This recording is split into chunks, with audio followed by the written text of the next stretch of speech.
আসসালামু আলাইকুম সুপ্রিয় শিক্ষার্থীবৃন্দ, আপনাদেরকে স্বাগতম জানাচ্ছি ইনফোহাইট চ্যানেলের পক্ষ থেকে। আজকে আমরা ইনশাআল্লাহ প্রাথমিক শিক্ষক নিয়োগ পরীক্ষার তৃতীয় পর্যায়ের যে পরীক্ষাটি হয়েছে অর্থাৎ ৩ জুন ২০২২-এ ঘটে যাওয়া পরীক্ষাটির গণিত অংশের সমাধান করতে যাচ্ছি।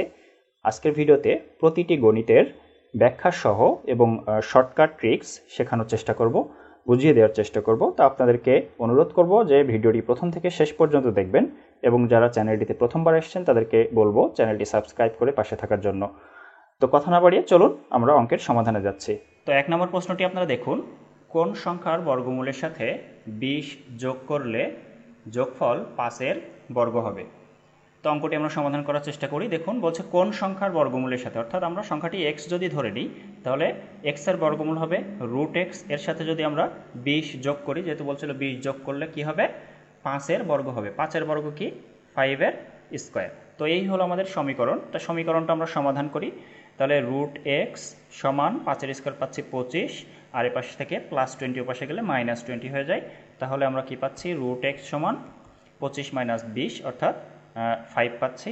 আর রুটটাকে যদি সমানের ওই পাশে নিয়ে যাই তাহলে আমরা পাবো 5-এর স্কোয়ার, 5-এর স্কোয়ার। তখন আমরা এক্স সমান পাচ্ছি 25। তো উত্তরটি ক নাম্বার 25। আমরা ২ নম্বর প্রশ্নে যাচ্ছি। দেখুন, একটি ঘরের দৈর্ঘ্য প্রস্থের ৩ গুণ, প্রতি বর্গমিটার ৯.৫০ টাকা দরে ঘরটির মেঝে কার্পেট দিয়ে ঢাকতে মোট ১৮২৪ টাকা ব্যয় হয়। তো এটা কি করবেন, আমরা প্রথমে এই যে ৯.৫০ যেটা আছে এবং ১৮২৪ যেটা আছে এই দুইটা সংখ্যা দিয়ে ঘরটির ক্ষেত্রফল বের করে নেব। কিভাবে দেখুন, আমি একটু শর্টে করার চেষ্টা করি। ৯.৫০ টাকা খরচ হয় ১ বর্গ মিটারে, ১ বর্গ মিটারে। তাহলে ১ টাকা খরচ হবে ১/৯.৫০ বর্গ মিটারে। তাহলে ১৮২৪ টাকা খরচ হবে কত বর্গ মিটারে সেটা আমরা বের করছি। তাহলে ১ গুণ ১৮২৪ ভাগ ৯.৫০ বর্গ মিটারে, অর্থাৎ ১৮২৪কে যদি আমরা ৯.৫০ দিয়ে ভাগ করি তাহলে আমরা মোট ক্ষেত্রফল পেয়ে যাব। তো ১৮২৪ ভাগ ৯.৫০ এটা আসে হলো ১৯২, ১৯২ বর্গ মিটার হলো ঘরটির ক্ষেত্রফল। এখন কি বলছিল, ঘরের দৈর্ঘ্য প্রস্থের ৩ গুণ। তাহলে আমরা যদি প্রস্থটা ধরে নিই, প্রস্থ যদি এক্স ধরি তাহলে দৈর্ঘ্য পাচ্ছি 3x। তাহলে ঘরটির ক্ষেত্রফল কিন্তু ১৯২ ছিল। তাহলে কি হচ্ছে, ক্ষেত্রফল আমরা এখান থেকে প্রস্থ এবং দৈর্ঘ্য গুণ করলে আবার পাবো। তো 3x আর x গুণ করলে পাই 3x স্কোয়ার সমান আমরা পাচ্ছি ১৯২। আচ্ছা, ইংলিশে লিখি। আচ্ছা, তাহলে আমরা কি পাচ্ছি, এক্স স্কোয়ার সমান পাচ্ছি ১৯২ ভাগ 3। তখন আমরা এক্স সমান পাচ্ছি, এক্স স্কোয়ার সমান পাচ্ছি ৩ দিয়ে যদি ভাগ করি ৩১৮, ৩ 4 12, ৬৪। তাহলে এক্স সমান পাচ্ছি আমরা ৬৪কে রুট করলে পাই 8। তো এক্স কি ধরছিলাম আমরা, এক্স কিন্তু প্রস্থ ধরছিলাম, আমাদের চাইছিল কি দৈর্ঘ্য। তাহলে আমরা এক্সকে অর্থাৎ 8কে আমরা 3 দিয়ে গুণ করে দেবো, 8 গুণ 3 সমান 24। এটা হলো আমাদের উত্তর। আমরা ৩ নম্বর প্রশ্নটা দেখে নিই। ৩ নম্বর অঙ্কটি দেখুন, যদি 6x - y আর 13 এটা সমান হয় হলো 1 এবং 3x + 2y, অর্থাৎ এখানে যে বিষয়টা উল্লেখ্য সেটা হলো এই 6x, এটা 6x - y এটা সমান হবে হলো এই 1 এবং 13 সমান হবে হলো এই 3x + 2y, অর্থাৎ প্রথমটার সাথে প্রথমটা সমান হবে এবং দ্বিতীয়টার সাথে দ্বিতীয়টা সমান হবে। তো আমরা কি করব, এই অঙ্কটা করার জন্য অপশন টেস্ট করব। তো আমরা এখানে প্রথম অংশটা দেখে যেটা পাচ্ছি যে 6x - y সমান হচ্ছে 1। তাহলে আমরা ক নম্বর অপশনে এক্সের এবং ওয়াইয়ের মানটা বসিয়ে দিই। ক নম্বর অপশনে এক্সের মান আছে 2 এবং ওয়াইয়ের মান আছে 3। তাহলে 6 × 2 - 3 সমান কি 1 হচ্ছে? দেখুন 6 × 2 = 12, 12 - 3 সমান হচ্ছে 9। 1 হচ্ছে না, সুতরাং আমরা ক নম্বর অপশন বাদ দিয়ে দিলাম। তাহলে এবার খ নম্বর অপশন খেয়াল করি। খ নম্বর অপশনে আছে 3 2, অর্থাৎ আমরা 6 × এক্সের জায়গায় আমরা 3 বসাবো, মাইনাস ওয়াইয়ের জায়গায় আমরা 2 বসাবো, সমান 1। এটা ছিল আমাদের সমীকরণ। তাহলে 3 6 18 বিয়োগ 2 সমান কি 1 হচ্ছে? না, এটাও হচ্ছে না। তাহলে খ নম্বর অপশনও বাদ। গ নম্বর অপশনটা দেখি, 5 আর 1। তাহলে 6 আমরা হলো সমীকরণটাতে 6 × এক্সের জায়গায় 5 বসাবো, মাইনাস ওয়াইয়ের জায়গায় 1 বসাবো, তখন 1 হচ্ছে কিনা দেখি। 5 6 30 মাইনাস 1 সমান 1 হচ্ছে না, এটাও হচ্ছে না। তাহলে আমরা গ নম্বর অপশনও কেটে দিতে পারি। ঘ নম্বর অপশনে দেখুন, ঘ নম্বর অপশনে আবার আমরা এই প্রথম অংশটার মান বসিয়ে দেব। 6 × এক্সের জায়গায় আমরা 1 বসাবো, মাইনাস এখানে যে মাইনাস ছিল এবং ওয়াইয়ের জায়গায় আমরা 5 বসিয়ে দিব। আর বলছিল যে 1 হবে, এটা সমান 1 হয় কিনা দেখি। 6কে 6, তাহলে আমরা পাচ্ছি 6 মাইনাস 5 সমান 1, এটা হচ্ছে। তাহলে আমরা ঘ নম্বর অপশনটাই একমাত্র এখানে সঠিক উত্তর। আচ্ছা, পরের অংশটাও আমরা ট্রাই করতে পারি। 13 আর এই যে 3x প্লাস 2y এটাও করে দেখি। তাহলে 3x প্লাস 2y, তাহলে আমরা পাচ্ছি, আচ্ছা এটা সমান কি হচ্ছে আমরা দেখি। 3 ইন্টু এক্সের মান আমরা কি পাচ্ছি, এক্সের মান প্রথম অংশে 1 ছিল, প্লাস 2 ইন্টু ওয়াইয়ের মান আমরা পাচ্ছি 5। তাহলে আমরা করে দেখি, 3 অক্ষে 3 প্লাস 5 দুগুণে 10 সমান 13।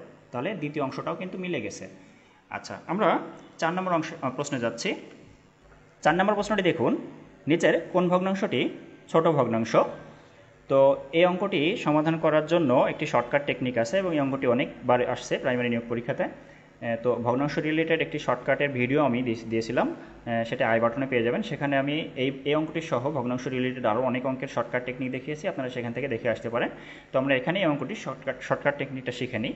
তো এই অঙ্কটি কী করবেন, আপনারা প্রথম দুইটি ভগ্নাংশ লিখবেন, 2/5 আর 4/9। এই দুইটি লেখার পরে কি করবেন, এভাবে আড়াআড়ি গুণ করবেন আপনারা।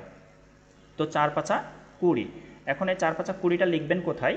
উপরে যেটার সাথে গুণ করছেন, অর্থাৎ উপরেরটা যেখানে গুণ করছেন সেটার উপরে লিখবেন।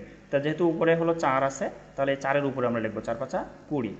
আচ্ছা, আর এখানে হচ্ছে 9 দ্বিগুণে 18 হচ্ছে। তা 18 আর 20-র মধ্যে ছোট কোনটা? 18 আর 20-র মধ্যে 18 ছোট, তাহলে আমাদের এই দুইটি ভগ্নাংশের মধ্যে 2/5 ছোট। তো এখনও পর্যন্ত এই দুটি ভগ্নাংশ আমরা তুলনা করছি, দুটি ভগ্নাংশ তুলনা করে আমরা এটা ছোট পাইছি। তাহলে আমরা এটা বড় পাইছি বলে বিধায় এটা আমরা কেটে দিলাম। তাহলে এবার তুলনা করবো এই দুইটার সাথে, তাহলে 2/5 আর 1/3, এই দুইটা তুলনা করবো একইভাবে। 5 অক্ষে 5, এটা লিখবো হলো এই 1-এর উপরে, এবং 3 দুগুণে 6, এটা লিখবো এটার উপরে। তো দেখুন 6 এবং 5-এর মধ্যে ছোট কোনটি? 5 ছোট। তাহলে আমাদের এই দুইটি তুলনা করে আমরা বললাম 1/3 হলো ছোট। তাহলে আমরা এটিও বাদ দিয়ে দিলাম। তাহলে 1/3 এবং 3/7, এবার এই দুটির ভিতরে তুলনা করব। তাহলে 1/3 আর 3/7, এই দুটি তুলনা করলে আমরা গুণ করলে পাই 3 3-কে 9 আর 7-কে 7। তাহলে 9 এবং 7 এই দুটির ভিতরে 7 হলো ছোট, তাহলে আমরা পালাম হলো 1/3 ছোট ভগ্নাংশ, অর্থাৎ গ নম্বর আমাদের উত্তর। আমরা 5 নম্বর প্রশ্নে যাচ্ছি। ভাজক 78, ভাগফল 25, ভাগশেষ ভাজকের 1/3 হলে ভাজ্য কত? তো এখানে প্রথমে কি বলছে দেখুন, ভাগশেষ হবে ভাজকের 1/3। তো ভাজক আমরা পাইছিলাম 78। তো 78-কে যদি আমরা 1/3 করি, অর্থাৎ 3 ভাগের 1 ভাগ করি, তো 3 দিয়ে ভাগ করে দিলেই হয়ে যাবে। তাহলে আমরা ভাগশেষ পেয়ে যাব। তাহলে আমরা কি পাচ্ছি, ভাগ করি একটু, 3 দুগুণে 6, তাহলে 1 8, 3 6 18। তাহলে আমরা এই যে এটা বললাম হলো ভাগশেষ। তাহলে আমাদের ভাজক 78, ভাগফল 25 এবং ভাগশেষ আছে 26। তাহলে আমরা ভাজ্য বের করতে গেলে আমাদের যেটা করতে হবে, আমাদেরকে ভাজক, অর্থাৎ সূত্রটি হলো ভাজক গুণ ভাগফল যোগ ভাগশেষ, এটি হলো সূত্র। তাহলে আমরা কি পাচ্ছি, ভাজক পাচ্ছি হলো 78 গুণ ভাগফল পাচ্ছি হলো 25 আর ভাগশেষ পাইলাম 26। তাহলে এখানে একটি সরল অঙ্কে কিন্তু আমাদের গুণের কাজ আগে। তো 78 আর যদি 25 গুণ করি, তাহলে আমরা পাচ্ছি 1950। আচ্ছা, বাংলা ইংলিশ মিক্সড হয়ে যাচ্ছে। 1950 যোগ 26, তো 1950-এর সাথে 26 যোগ করলে 1976 হয়। তাহলে খ নম্বর হলো আমাদের উত্তর। আমরা পরবর্তী প্রশ্নে যাচ্ছি। 6 নম্বর প্রশ্নটি দেখুন, ক এর 15% যদি খ এর 20%-এর সমান হয়, তবে খ সমান কত? তো এটি খুবই সাধারণ একটি অঙ্ক। তো ক এর 15% মানে ক গুণ 15% মানে 15/100, এটা সমান হবে বলছে খ এর 20%, অর্থাৎ খ গুণ 20/100। কোনো কিছুর পার্সেন্ট মানে সেই সংখ্যাটি ভাগ 100 হয়। তো এটা হলো আমাদের সমীকরণ। এখান থেকে আমরা কি পাচ্ছি দেখুন, 15ক/100 সমান আমরা পাচ্ছি 20খ/100। তো উভয় পাশে আমরা 100 দিয়ে ভাগ অবস্থায় আছে দেখতে পাচ্ছেন। তো আমরা উভয় পাশ থেকে 100 ভ্যানিশ করতে পারি। 15ক সমান আমরা পাচ্ছি 20খ। তাহলে আমরা ক সমান কি পাচ্ছি,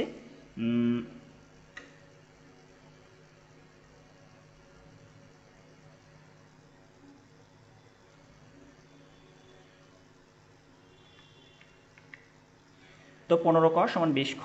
এবার আমরা দেখুন কি করি, 15 ককে যদি আমরা ওই পাশ থেকে খটা এই পাশে আনি, তাহলে ওই পাশে খ কিন্তু গুণ ছিল, এ পাশে আসলে ভাগ হয়ে যাবে, তাহলে আমরা পাচ্ছি 20।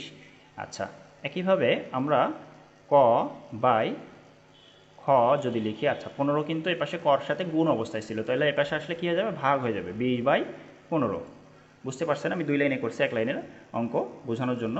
তা এই যে ক বাই খ, এটাই কিন্তু আমাদের অনুপাত, তাহলে ক ইস টু খ, কারণ অনুপাত একটি ভগ্নাংশ, তাহলে ক বাই খকে ক ইস টু খ আকারে লেখা যায়। ঠিক একইভাবে 20 এবং 15 যদি কাটাকাটি করি, তাহলে আমরা পাচ্ছি 5 আর নিচে 4 এবং নিচে 3, তাহলে 4:3 আমরা লিখতে পারি। তাহলে 4:3 হলো আমাদের উত্তর গ। আমরা সপ্তম প্রশ্নে যাচ্ছি।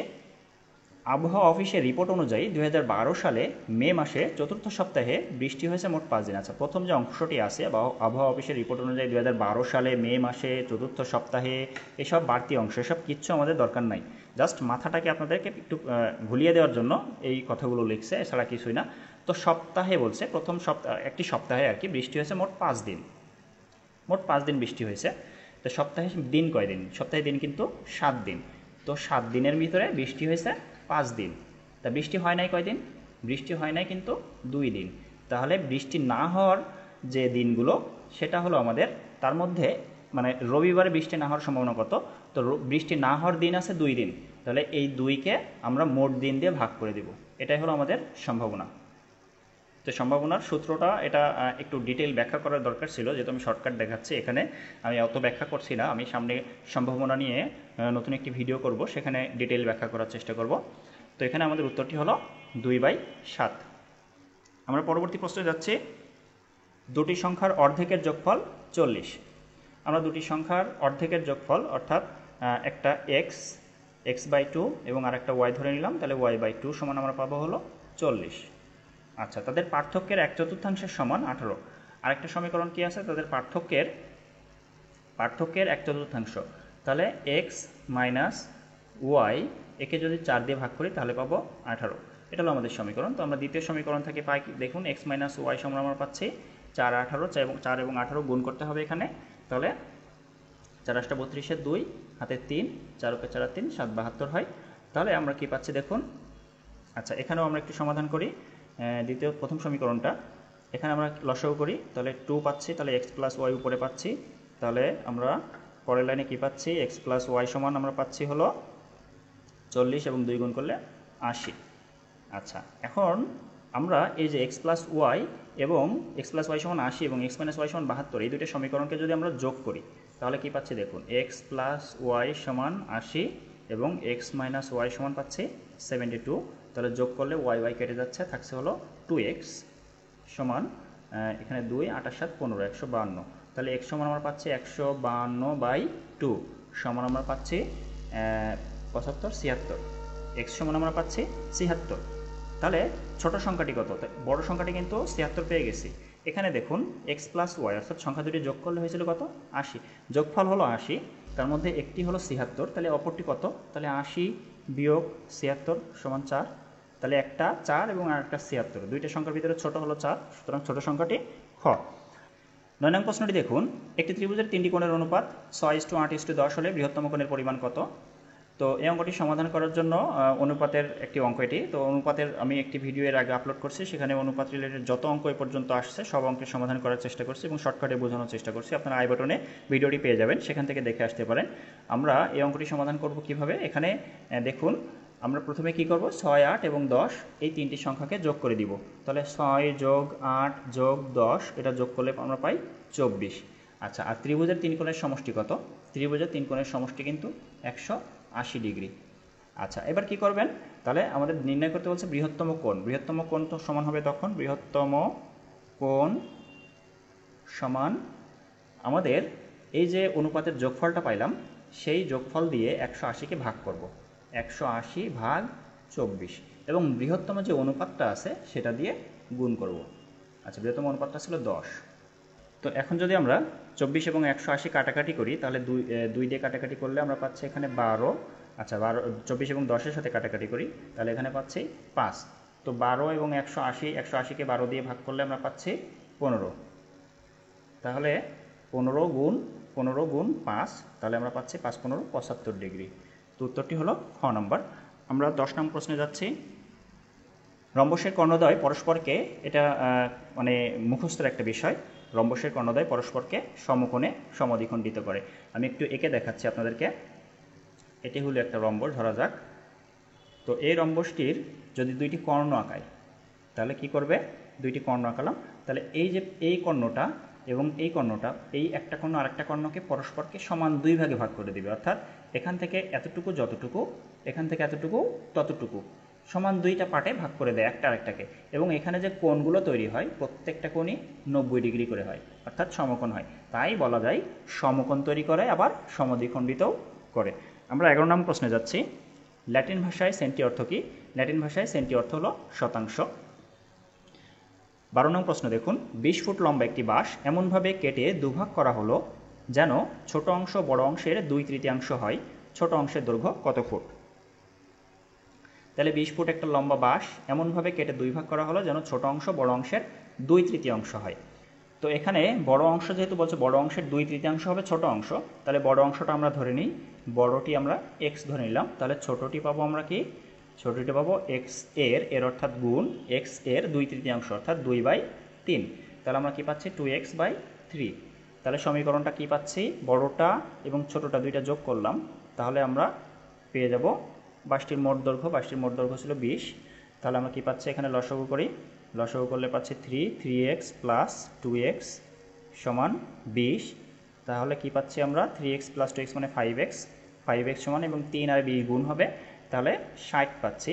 তাহলে আমরা x সমান পাচ্ছি 60/5। তখন 60কে 5 দিয়ে ভাগ করলে 12 হয়। তাহলে একটা হলো 12, যেহেতু বাঁশটির মোট দৈর্ঘ্য ছিল 20, তাহলে দুইটা টুকরা করা হয়েছে, একটা হলো 12 আর একটা হবে তাহলে 8। তাহলে আমরা বাঁশটির দুইটা দৈর্ঘ্য, একটা 12 এবং আরেকটা পাচ্ছে 8, এই দুইটা দৈর্ঘ্যে ভাগ করা হয়েছে। তাহলে ছোট অংশের দৈর্ঘ্য কত? ছোট অংশের দৈর্ঘ্য হলো 8 ফুট। খ নম্বর উত্তর। আমরা পরবর্তী প্রশ্নে যাচ্ছি। 13 নম্বর প্রশ্নে দেখুন। একটি সমান্তরাল সাধারণত 9 এবং সপ্তম পদ 60 হলে 12তম পদটি কত? তো সমান্তরাল যে কোনো পদের সূত্র হলো, অর্থাৎ n-তম পদের সূত্র হলো, n-তম পদ সূত্রটি হলো a plus n-1 into D. তো এখানে a হলো আমাদের প্রথম পদ, তাহলে আমরা সপ্তম পদ সমান আমরা বের করি। দেখুন সপ্তম পদ কিন্তু 60 দেওয়া আছে, তাহলে n-তম পদ মানে সপ্তম পদ সমান এর মান আমরা জানি না, প্লাস n এর মান হলো 7 হবে, সেহেতু সপ্তম পদ বলছে 7-1 অর্থাৎ 6, একবারে লিখি, ইন্টু ডি অর্থাৎ আমাদের সাধারণ অন্তর অর্থাৎ 9। তাহলে আমরা কি পাচ্ছি? সমান আমরা a প্লাস 6 ইন্টু 9 সমান, আমাদের সপ্তম পদ কিন্তু দেওয়া ছিল 60, তাহলে সপ্তম পদ ইকুয়াল টু আমরা লিখতে পারি 60। তখন আমরা সমীকরণটা থেকে কি পাচ্ছি? a প্লাস 6 নং 54 সমান পাচ্ছি 60। তাহলে a সমান পাচ্ছে কি? অর্থাৎ প্রথম পদ, a ছিল প্রথম পদ, d কিন্তু সাধারণ অন্তর, তাহলে 60 মাইনাস 54, তাহলে a সমান আমরা পেলাম হলো 6। এখন বলছে 12তম পদ কত? তাহলে 12তম পদের সূত্র হবে 12তম পদ সমান আবারও সেই সূত্র a plus n-1 into D. এর মান আমরা পেয়ে গেছি, এর মান 6 প্লাস n হলো 12, 12তম পদ বলছে, n হলো 12, 12 মাইনাস 1 মানে 11 হচ্ছে, ইন্টু ডির মান আমরা পেয়েছিলাম 9 অর্থাৎ 9। তাহলে আমরা কি পাচ্ছি? 6 প্লাস, এখানে কিন্তু গুণের কাজ আগে, 9 11 99 হয়, তাহলে 99 আর 6 যোগ করলে 105। এটা হলো আমাদের উত্তর। 14 নং প্রশ্নটা দেখুন। 2 গুণ 3 গুণ 0.5, এটাকে 1.5 দিয়ে যদি ভাগ করি তাহলে কত হবে? তাহলে আমরা কি করব? জাস্ট এই 3টা গুণ করে দেব। তো 3 দুগুণে 6 গুণ 0.5 ভাগ 1.5। আচ্ছা, তা এবার 6 গুণ 0.5, কোনো কিছুকে 0.5 দিয়ে গুণ করার অর্থ হলো ওই সংখ্যাটাকে 2 দিয়ে ভাগ করা। তাহলে 6কে আমরা 2 দিয়ে ভাগ করে দেবো, অর্থাৎ 3কে আমরা 1.5 দিয়ে গুণ করে দেবো। আচ্ছা, এটা কি করা যায় দেখুন। এখানে যে দশমিকটা আছে, দশমিকটা যদি আমরা ভ্যানিশ করতে চাই তাহলে আমাদের দশমিকটা 1 ডিজিট পরে সরাইতে হবে। তাহলে আমরা নিচে 1 ডিজিট পরে সরাইলে পাচ্ছি 15 পরে চলে যাচ্ছে, অর্থাৎ এখানে দশমিক শেষে চলে গেলে আর লেখা লাগে না। তাহলে নিচে সংখ্যাটা পেলাম 15। এখন উপর থেকেও আমাদের একইভাবে দশমিকটা সরাইতে হবে। তো উপরে কিন্তু দশমিক এখানে আছে, তাহলে আমরা 1 ডিজিট পরে সরাইলে, পরে তো ডিজিট নেই, তাহলে আমরা একটা শূন্য দিব। 30কে আমরা 15 দিয়ে যদি ভাগ করি তাহলে 2 পাচ্ছি। আর তাছাড়া এখানে যে 3কে 1.5 দিয়ে ভাগ করলে কত হয় এটা কিন্তু সবাই জানে, এই লাইন থেকেও পাওয়া যায়, এটা হলো 2। আচ্ছা, 15 নং প্রশ্নটা দেখে নিই। 2 অঙ্ক বিশিষ্ট একটি সংখ্যার অঙ্কদ্বয়ের সমষ্টি হলো 9। অঙ্কদ্বয় স্থান বিনিময় করলে যে সংখ্যা পাওয়া যায় তার প্রথম সংখ্যা হতে 27 বেশি, সংখ্যাটি কত? আচ্ছা, এই অঙ্কটি সহজ কিন্তু একটু বড় আর কি, সময় কিল করবে, এছাড়া কিছুই না। আমি একটু বোঝানোর চেষ্টা করি। দেখুন, আমরা প্রথমে কি ধরব? দশক স্থানীয় অঙ্কটি ধরে নিব। দশক স্থানীয় অঙ্কটি x ধরে নিলাম। তাহলে একক স্থানীয় অঙ্কটি হবে হলো, একক স্থানীয় অঙ্কটি যেহেতু বলছিল সমষ্টি 9, তাহলে একক স্থানীয় অঙ্কটি হবে 9 - x। তাহলে সংখ্যাটি কি পাচ্ছি? সংখ্যাটি পাচ্ছি একক স্থানীয় অঙ্ক যেটা, সেটার সাথে আমরা 1 গুণ করব, অর্থাৎ 1 গুণ করলে যা হয় তাই। এর সাথে যোগ করব হলো দশক স্থানীয় অঙ্কটির সাথে 10 গুণ করব। দশক স্থানীয় অঙ্ক ছিল x, তাহলে x এর সাথে 10 গুণ করব, 10x। তখন আমরা পাচ্ছি 9 - x প্লাস 10x। তাহলে আমরা পাচ্ছি 9 প্লাস 9x। আচ্ছা, এখন সংখ্যাটি যদি উল্টায় দিই, অর্থাৎ স্থান বিনিময় করে, এখানে স্থান বিনিময় করলে অর্থাৎ সংখ্যাটির একক স্থানীয় অঙ্কটা হয়ে যাবে দশক স্থানীয় অঙ্ক এবং দশক স্থানীয় অঙ্কটা হয়ে যাবে একক স্থানীয় অঙ্ক।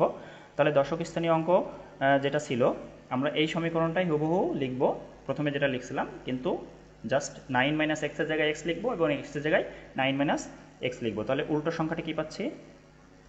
উল্টো সংখ্যাটি সমান পাচ্ছি হলো 9 - x এর জায়গায় আমরা x লিখব, তারপরে প্লাস দেব 10 ইন্টু x এর জায়গায় আমরা লিখব হলো 9 - x। তাহলে এর সাথে গুণ আছে, গুণ অবস্থায় থাকার জন্য ব্র্যাকেটটা দিয়ে দেবো। তাহলে x প্লাস 9.90 মাইনাস 10x। তখন আমরা কি পাচ্ছি দেখুন, 90 যেহেতু মাইনাস 10x এবং প্লাস x আছে, তাহলে মাইনাস 9x হয়। এখন কি বলতেছে যে তার প্রথম সংখ্যা হতে 27 বেশি হবে। যদি উল্টানো সংখ্যাটা, এই যে এই সংখ্যাটা হলো এই পূর্বের সংখ্যা থেকে 27 বেশি, অর্থাৎ এটা বড়। এই বড় সংখ্যাটা থেকে যদি আমরা ছোট সংখ্যাটা বিয়োগ করি তাহলে 27 পাবো। এটা হলো আমাদের সমীকরণ। তাহলে বড় সংখ্যাটাকে লিখি 90 মাইনাস 9x। এখান থেকে বিয়োগ করব হলো আমরা এই ছোট সংখ্যাটা। তো বিয়োগ যখন করব তখন ভিতরে চিহ্নটা পাল্টে যাবে, 9 মাইনাস 9x হয়ে যাবে, প্লাস 9x ছিল, তারপরে আমরা সমান 27। এটা হলো আমাদের সমীকরণ। তো আমরা কি করব? সমীকরণটা সমাধান করি। 90 থেকে 9 বিয়োগ করলে 81 হয়। 81 মাইনাস 9x মানে মাইনাস 18x সমান 27। তো মাইনাস 18x সমান আমরা পাচ্ছি 27। আচ্ছা, এই 81 যে এপাশে আছে এটা কিন্তু প্লাস অবস্থায় আছে, পরে বসে গেলে মাইনাস হয়ে যাবে, মাইনাস 81। পরের লাইনে কি হচ্ছে? মাইনাস 18x সমান 27 মাইনাস 81, এটা হলো মাইনাস 54 হয়। তাহলে পরের লাইনে কি হচ্ছে? x সমান পাচ্ছি মাইনাস 54 ভাগ মাইনাস 18, তাহলে x সমান আমরা পাচ্ছি 3। তাহলে x সমান যদি 3 হয় তাহলে সংখ্যাটি কত বলছিল? সংখ্যাটি কত? তাহলে সংখ্যাটি কিন্তু আমরা প্রথমেই বের করেছিলাম 9 প্লাস 9x। তাহলে 9 প্লাস 9x এর জায়গায় আমরা x 3 গুণ করে দিই, তাহলে 9 প্লাস 3 নং 27। তাহলে আমরা পাচ্ছি 9 এবং 27 যোগ করলে 36। এটা হলো আমাদের উত্তর, খ নম্বর 36। আমরা 16 নম্বর প্রশ্নে যাচ্ছি। 1 কুড়ি আম 400 টাকায় ক্রয় করে 5% লাভে বিক্রয় করা হলো। এর ক্রয় মূল্য 5% কম হলে কত টাকা লাভ হতো? আচ্ছা, দেখুন, 1 কুড়ি আম কয় টাকায় কিনছে হলো 400 টাকায় এবং 5% লাভে বিক্রি করছে। তাহলে 400 টাকায় যদি ক্রয় করে তাহলে 5% লাভে, অর্থাৎ প্রতি 100-তে 5 টাকা লাভ করছে। তাহলে 400 টাকায় 4টা 5 টাকা লাভ করছে, অর্থাৎ 20 টাকা লাভ করছে, অর্থাৎ 420 টাকা হলো আমাদের বিক্রয় মূল্য। এখন বলছে 5% কমে যদি ক্রয় করতো, তাহলে 400 এর 5% করি আমরা। 400 এর 5% করলে আমরা পাচ্ছি হলো 20, অর্থাৎ 20 টাকা যদি কমে ক্রয় করতো, অর্থাৎ 400 বিয়োগ 20, তার মানে 380 টাকায় যদি কিনতো এবং 420 টাকায় যদি বিক্রি করতো, তাহলে হলো লাভ কত টাকা হতো? তাহলে 420 বিয়োগ 380 সমান আমরা পাচ্ছি 40 টাকা। এই 40 টাকায় সে লাভ করতে পারত। তাহলে উত্তরটি খ নম্বর। 17 নম্বর প্রশ্নটি দেখুন, 200 থেকে 500 এর মধ্যে 7 দ্বারা বিভাজ্য সংখ্যা কয়টি? তো এটা করার জন্য যেটা করবেন, প্রথমে এই বড় সংখ্যাটাকে 7 দিয়ে ভাগ দিবেন। 500কে 7 দিয়ে যদি ভাগ দিই তাহলে কি পাচ্ছি? 7 7 49। আচ্ছা, 1 অবশ্যই থাকছে, 0 নামাইলাম, 7কে 7। 3 অবশ্যই থাকছে, কত অবশ্যই থাকছে সেটা আমাদের বিষয় না, আমরা এই ভাগফলটাকে নিব। আচ্ছা, পরবর্তীতে আবারও এই 200কে 7 দিয়ে ভাগ করব। তাহলে 200কে যদি 7 দিয়ে ভাগ করি তাহলে হচ্ছে 7 দুগুণে 14, 6 বিয়োগ করে থাকছে 6, 0 নামাইলাম, তাহলে 27টা 56। 4 অবশ্যই থাকছে, বলছিলাম 4 যেটা অবশ্যই থাকছে সেটা বিষয় না, আমরা ভাগফলটাকে নিব। তাহলে এই যে দুইটা ভাগফল, এই দুইটা ভাগফলের বিয়োগ করলেই আমাদের উত্তরটা পেয়ে যাব। তাহলে 71 থেকে 28 বিয়োগ করলে হচ্ছে 8 আছে, কত হলে 11 হয়? 3 হাতে 1, 2 1 3, 4, 43 হলো আমাদের উত্তর, গ নম্বর। আমরা পরবর্তী প্রশ্নে যাচ্ছি। 18 নং প্রশ্নটি দেখুন, গ্রীষ্মের বিকেলে আপনি হাঁটতে বের হয়েছেন। আচ্ছা, বিকেল দিকে আপনি হাঁটতে বের হয়েছেন, এটা মাথায় রাখবেন। বের হওয়ার সময় আপনার সূর্য আপনার সামনে ছিল, তাহলে আপনি কোন দিকে আছেন বলুন তো? এটি একটু চিন্তা করলেই পাওয়া যায়। যেহেতু বিকেলবেলা আপনি হাঁটতে বের হয়েছেন, তাহলে সূর্য আপনার পশ্চিম দিকে, সূর্য পশ্চিম দিকে থাকে, তাহলে আপনার সূর্য আপনার সামনে আছে, তার মানে আপনি পশ্চিম দিকে ফিরে আসেন। তাহলে এটা যদি আপনি হন, তাহলে আপনার পশ্চিম দিকে, এটা আপনার সামনের দিক হলো পশ্চিম দিকে ফিরে আসেন। আচ্ছা, তো আপনি কি হয়েছে, ধরা যাক এটি হলো আপনার বাম দিক, আপনি কি করছেন, কিছুক্ষণ পর আপনি বাম দিকে ঘুরলেন, তার মানে আপনি এই দিকে ঘুরছেন। আচ্ছা, তার কয়েক মিনিট পরে আপনি আবারও ডান দিকে ঘুরলেন, অর্থাৎ আবারও এই দিকে ঘুরছেন, তার মানে এখন কিন্তু আবারও আপনি পশ্চিম দিকেই ফিরে আসেন। এই যে বলছে আপনার মুখ কোন দিকে, তাহলে এটি পশ্চিম দিকেই ফিরে আসেন আপনি। আমরা 19 নং প্রশ্নটি দেখে নিই। 1 নটিক্যাল মাইল সমান কত ফুট? এটি মুখস্থের একটা বিষয়, এটি হলো 6080 ফুট, এটি মনে রাখার বিষয়। আচ্ছা, তৃতীয় ধাপের যে পরীক্ষাটি হয়েছে সেখানে গণিত অংশ থেকে এই সর্বমোট 19টি প্রশ্ন ছিল। আমি অনেক খুঁজেও আর 20টি প্রশ্ন মিলাইতে পারিনি। যাই হোক, আমার মিস্টেক হতে পারে, আপনারা থাকলে সেটা কমেন্টের মাধ্যমে জানিয়ে দেবেন, সেটি সমাধান করে দিব ইনশাল্লাহ। তো আজকের ভিডিও এ পর্যন্তই। সবাই ভালো থাকবেন, সুস্থ থাকবেন। আল্লাহ হাফিজ।